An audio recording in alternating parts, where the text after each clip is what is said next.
hello friend welcome to my YouTube channel मैं rzktutorial আপোনালোকে চাইছে rzktutorial ইউটিউব চেনেল হয় ফ্রেন্ড আজিৰ এই ভিডিওটো আলোচনা কৰিম যে অসমত ধৰা পৰিল আৰু 4 জনকৈ লোকৰ গাত কৰোনা ভাইৰাছ হয় ফ্ৰেন্ড বৰ্তমান অসমত বৃদ্ধি পাইছে 5 জনলৈ হয় ফ্ৰেন্ড এই ভিডিওটোত আপোনালোকক জনাই দিম যে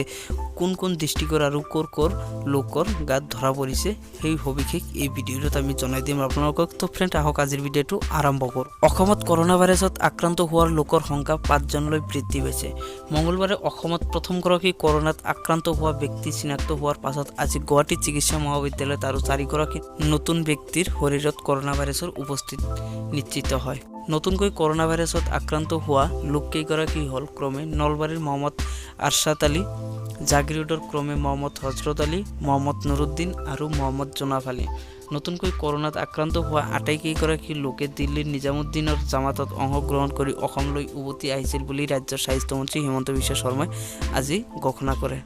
উল্লেখযোগ্য যে আজি সন্ধিয়ালৈ অসমত কৰোনা ভাইৰাছত আক্ৰান্ত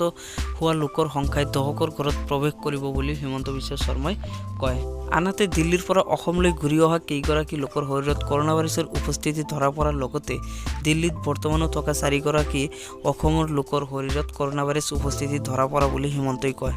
দিল্লীত থকা লোককেইজন বাক্সা জিলাৰ নস্কৰ আলী ফহৰুদ্দিন বৰপেটা জিলাৰ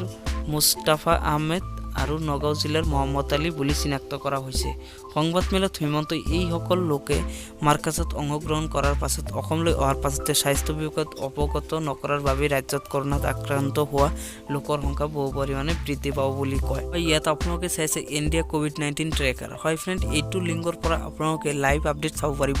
যে বৰ্তমান অসমত বা গোটেই ভাৰতবৰ্ষত কিমানজনলৈ বৃদ্ধি পাইছে সকলোখিনি লাইভ আপডেট চাব পাৰিব আৰু এই লাইভ আপডেটৰ লিংকটো মোৰ ভিডিঅ' ডিসক্ৰিপশনত দি দিছো ডাইৰেক্ট আপোনালোকে এই লিংকৰ পৰা এনেকুৱাকৈ চাব পাৰিব যে বৰ্তমান কিমানজন মৰিছে বা কিমানজন ৰিকভাৰ হৈছে কিমানজন এক্টিভ হৈ আছে আৰু কিমানজনৰ গাত কৰোনা ভাইৰাছ আক্ৰান্ত হৈ আছে সকলোখিনি আপোনালোকে চাব পাৰিব এনেকুৱাকৈ তো ফ্ৰেণ্ড আজিৰ ভিডিঅ' মানে যদি ভাল লাগিছে লাইক কৰিব আৰু শ্বেয়াৰ কৰিব